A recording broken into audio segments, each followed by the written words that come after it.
So linawin natin, hindi dahil lang sa may number sila, although hindi daw kasing dami.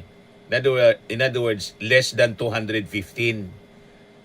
Yung nauna, yung last year, 215 signatures po yon. At umabot pa, mga kababayan, na 245. Kasi may mga humabol pang pumirma. So ang ibig sabihin ni Zamora, we have the numbers enough to impeach Sara Duterte. May 106 sila or more than 106.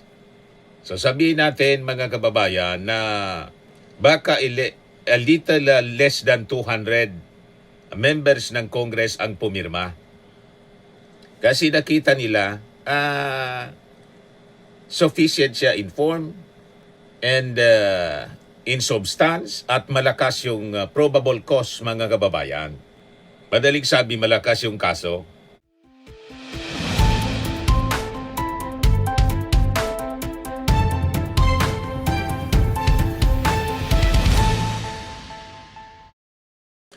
Hello po mga kababayan, si Dante Marapilla. Sabi po ng Kongreso na yung Justice Panel ng Congress, tiwala sila, they have the numbers para ma-impeach si Sara. Kaya pala niya Mr. Maravillas, ayaw nang mag-participate si Sara sa Congress. Sigurado na sila na ang kampo ni Sara, sigurado na ganon pa rin ang resulta. Ma-impeach si Sara talaga sa Congress. Ito yung sabi ni House Justice Panel member San Juan City Representative Isabel Zamora. We have the numbers niya to impeach Sara Duterte. Diyan ko yung kanyang sinabi dito sa Saturday News Forum ng Congress. Pakinggan natin. Okay, because people or the congressmen have read the complaints. And, well, they believe that that we are correct in declaring it to be sufficient in form, sufficient in substance, and that the affidavits or the annexes to the complaints are sufficient to show that there is probable cause. Of course, like we said, we will still have to go through the Committee on Justice hearing to declare probable cause. So, ayun po. Ang tanong po kanina, if we have the numbers. In fact, like I said earlier, I admit that there are qualms, that there are concerns by some of the congressmen, or maybe a lot of them, and I will admit to you that the numbers are not as much as the numbers last year. But people still believe in the charges. So yun po. So linawin natin, hindi dahil lang sa may number sila, although hindi daw kasing dami. In other words, less than 215. Yung nauna, yung last year, 215 signatures po yon. At umabot pa, mga kababayan, na 245. Kasi may mga humabol pang pumirma. So ang ibig sabihin ni Zamora, we have the numbers enough to impeach Sara Duterte. May 106 sila or more than 106. So sabihin natin mga kababayan na baka a little less than 200 members ng Congress ang pumirma. Kasi nakita nila sufficient siya in form and in substance at malakas yung probable cause mga kababayan. Madaling sabi, malakas yung kaso.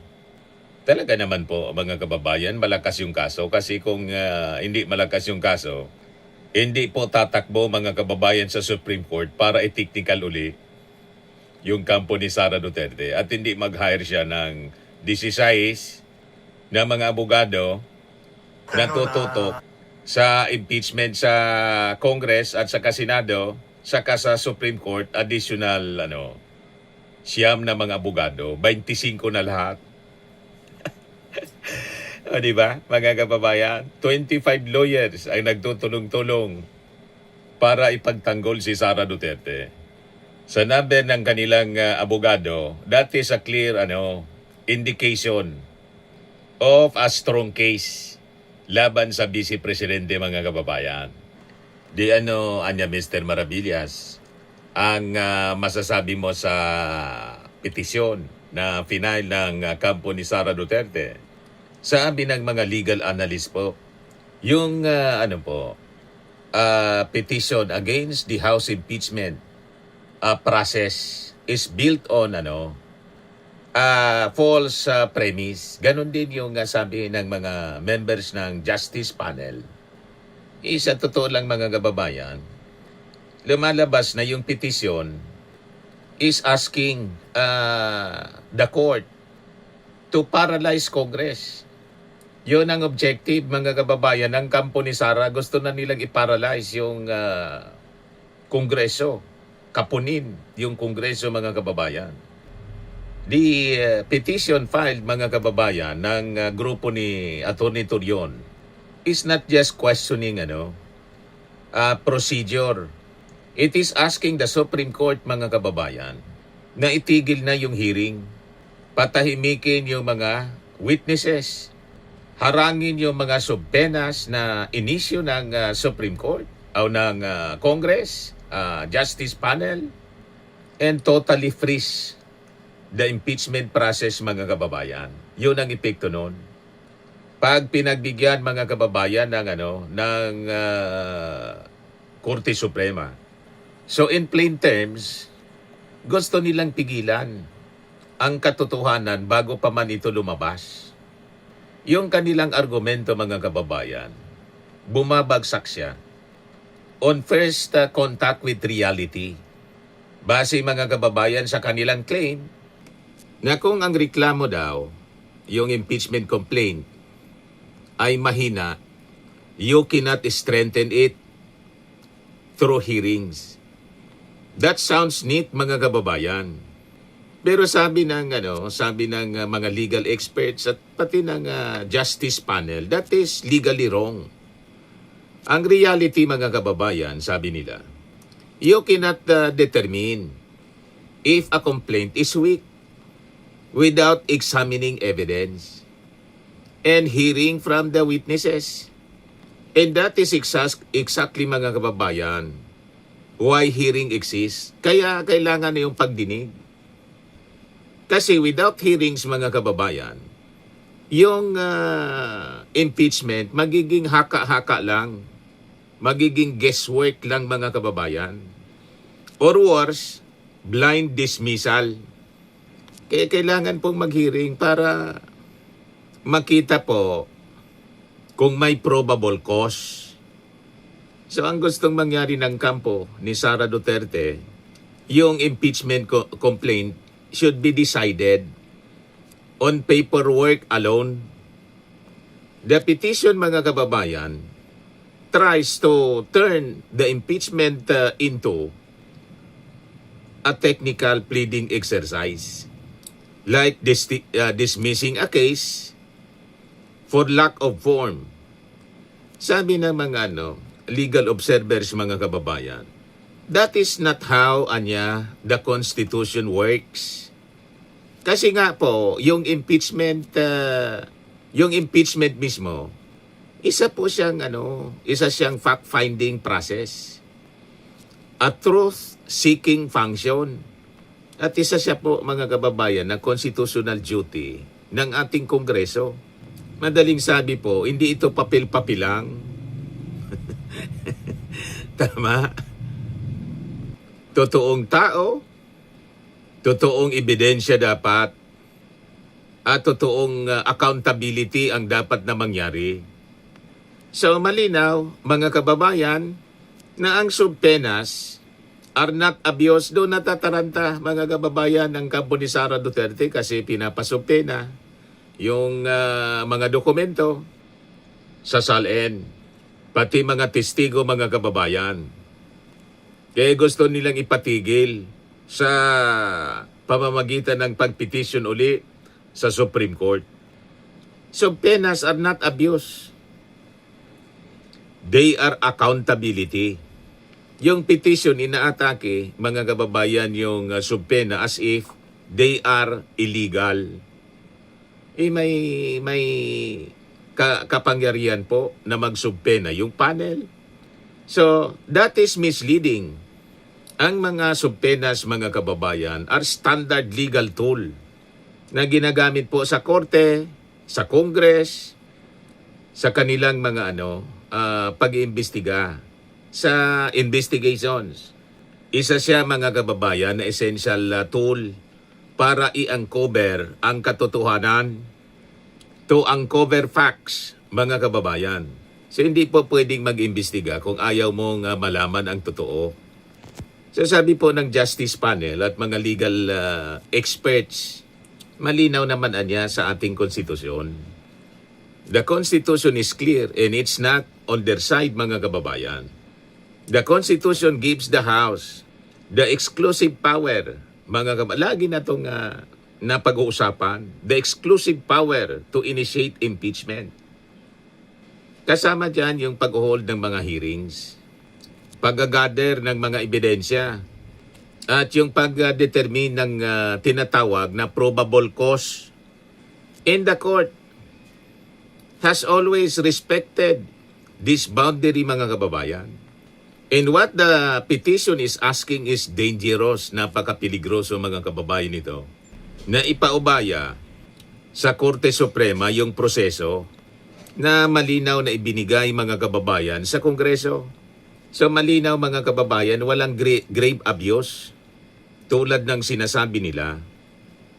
Only proper process. To win, they must prove grave abuse of discretion. Meaning, arbitrary and capricious action. Pero what's happening? There are hearings, there is due process. There is opportunity to be heard. Kaya nga ini-invite si Sara, pati yung mga abogado. Ayaw nila. O diba, mga kababayan? Bakit? So ang mga nangyari ngayon is the opposite of abuse. That is supposed the action, or that is how the system is supposed to work, mga kababayan.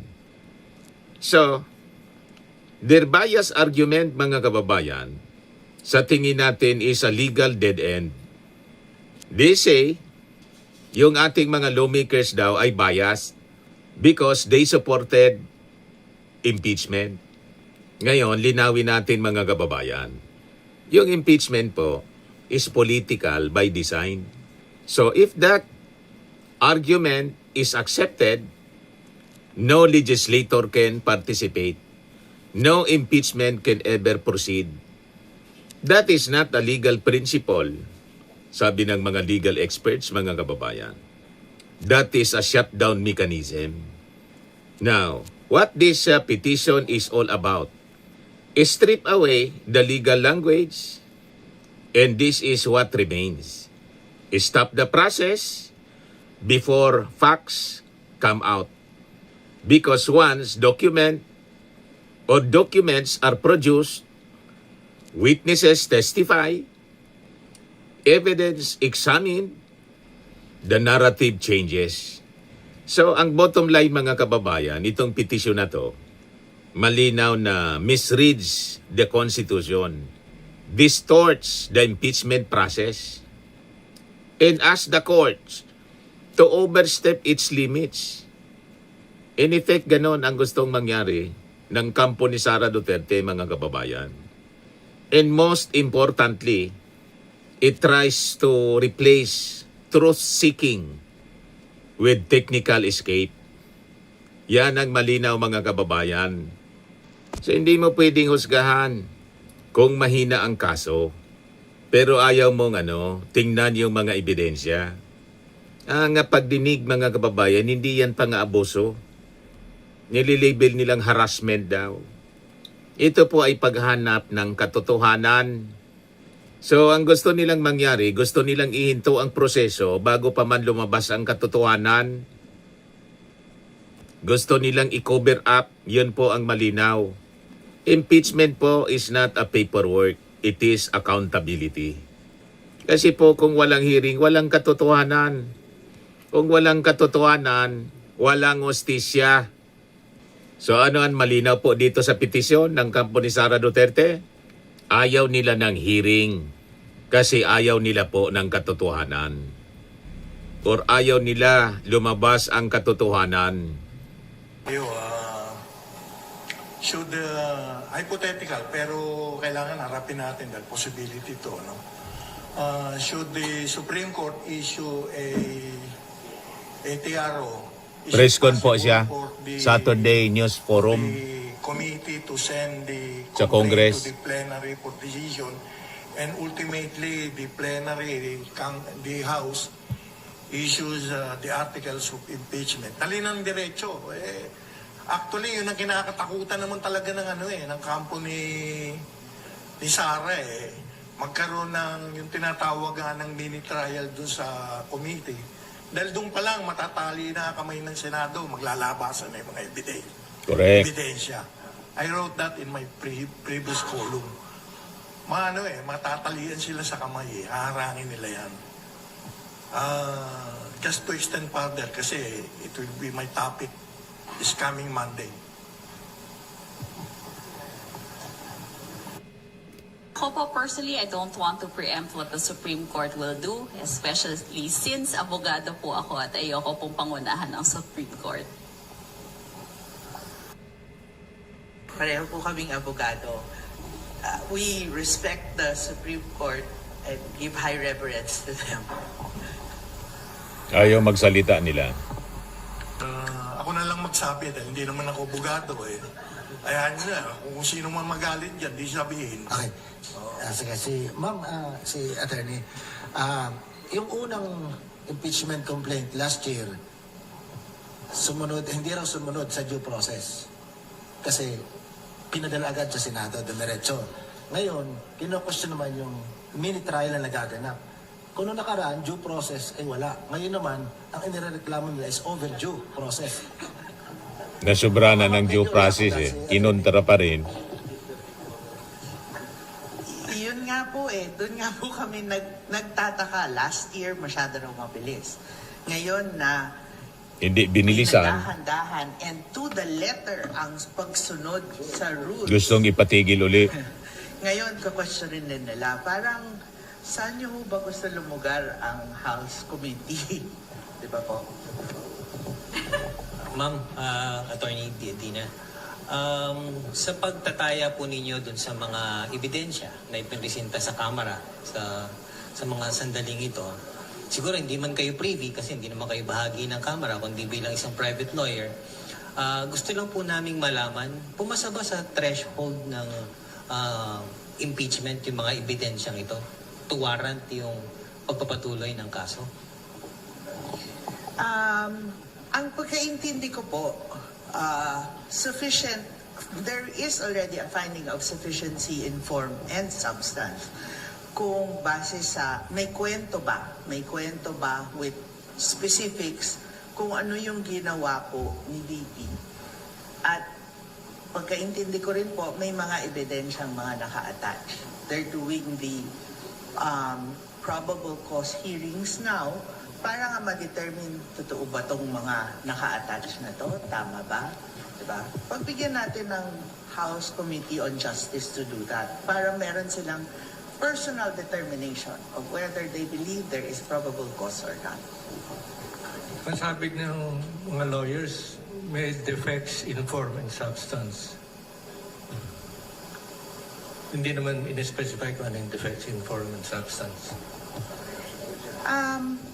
Well, mahaba po yata itong petition. It's as according to Kong Bell, it is over 100 pages. I think Okay, 2 days lang. 180. 2 days. Baka AI generated yung complaint. Hindi naman po sana. But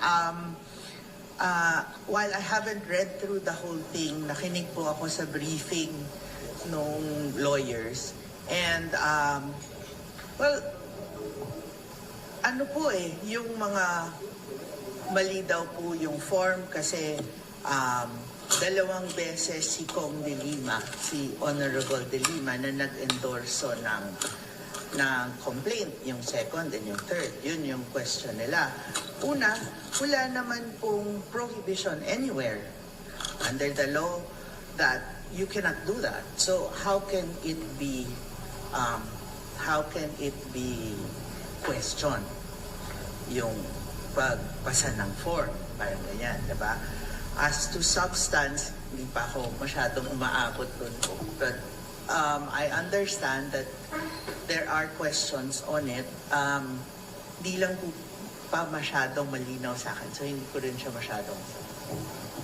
May question dito para kay Asek Arnel. Kanina nabanggit yung agree muna, shit tayo. Merong nakita ang pag-asa na 60% chance na may mamumuong El Nino. So coming from El Nino, worse with SE, not ST. Worse El Nino ng 2024. May mga katanungan, yung bang pagkakantang ginawa ninyo noong 2024 ay applicable pa rin sa pwedeng gawin ninyo sa impending El Nino 2026? Putuloy natin, iba na yung topic ninyo na. Di ba, mga kababayan? Ito yung kinakataranta, mga kababayan, ng kampo ni Sara Duterte, yung pagsubpena ng mga bank records. Yan, bank records of BP Sara Duterte may be subpoenaed despite bank secrecy law, sabi ni Luistro, Representative Luistro. Kaya gusto nilang ipatigil yung hearing na kanilang hiningi yung due process sa unang petisyon nilang final. Ngayon ang binibigyan ng due process, gusto naman nilang ipatigil. Yan sabi ng abogado kanina, mga kababayan, na kasama ni Representative Zamora doon sa guest. Hindi na namin anya maintindihan kung saan kami lulugar.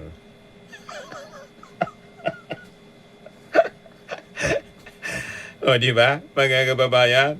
At tama yung analysis ng isang taga-media, yung isang reporter na natarante sila ngayon. Pag lumabas na lahat, yung mga senador, matatalian na sa kamay. Magdadalawang isip sila na i-acquit si Sara Duterte pag lumabas na yung napakalalakas na mga ebidensya. Kakalkalin na lahat. Sabi ko nga, uubara na si Sara Duterte sa justice panel pa lang. Kaya di sila nataranta na tumakbo, mga kababayan, sa Supreme Court, gustong ipatigil ngayon. You see?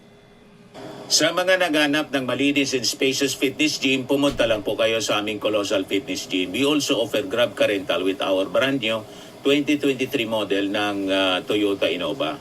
We also accept booking for those who are planning to travel via PAL, Cebu Pacific, and other airline companies, local and international, and bills payment for Meralco Bills, PLDT, Aleco Bills, etc.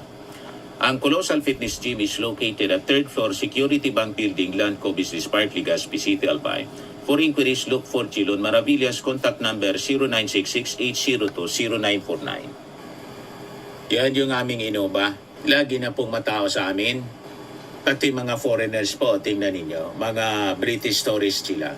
Ang lalaki ng katawan na, mga kababayan, nag-gym sa amin. Ito naman po, Indian National. Ito mga mga European sila. Ito naman yung bago naming product na binibenta online, Eye Glow Serum. Whitening po siya galing sa South Korea. Tingnan ninyo yung epekto sa aking anak na architect entrepreneur, Riz Maravillas. For inquiries, look for Riz Maravillas on FB. Ito naman po, Fairmax Firming and Lifting Cream. Pinapahid po sa mga pulses in other affected area. Mainam po ito sa mga pains at paninigas ng mga kaso-kasuan. Ito po, Automax Radiant Serum. Sa mukha naman yung application. Anti-aging po siya. You will look 10 years younger than your age. Ito naman po yung bagong product naming binibenta online. I Am Amazing Pure Organic Barley Powdered Drink Mix from Australia po. Mainam po sa mga cancer patients. Tingnan ninyo itong nangyari dito sa isang cancer survivor. Si Yoli Tan, isang ovarian cancer survivor. Sabi niya, Barley did not just save my life, it gave me a new life. In 2019, Yoli faced the fight of her life. Through surgery and harsh chemotherapy, I am worldwide amazing pure organic barley became her source of strength. It boosted her immune system when she needed it most and gave her the energy to keep going. 100% organic siya, immune system booster and trusted by survivors. For your inquiries, dumiretso na lang kayo sa aking anak na architect entrepreneur, Riz Maravillas. Sa mga mahilig naman po sa mga imported bags and wallets, dumiretso na lang kayo kay Ma'am Eileen Rosales. Eileen Closet po. Nakabase siya po sa Amerika. Yan po yung kanyang online online selling. Sa mga mahilig naman po sa mga magpa-spa pala, mahilig magpa-spa, try ninyo po dito sa Pamper City, the Medical Aesthetics and Wellness Center. Matatagpuan po sa Asiana City, Parañaque City, Metro Manila.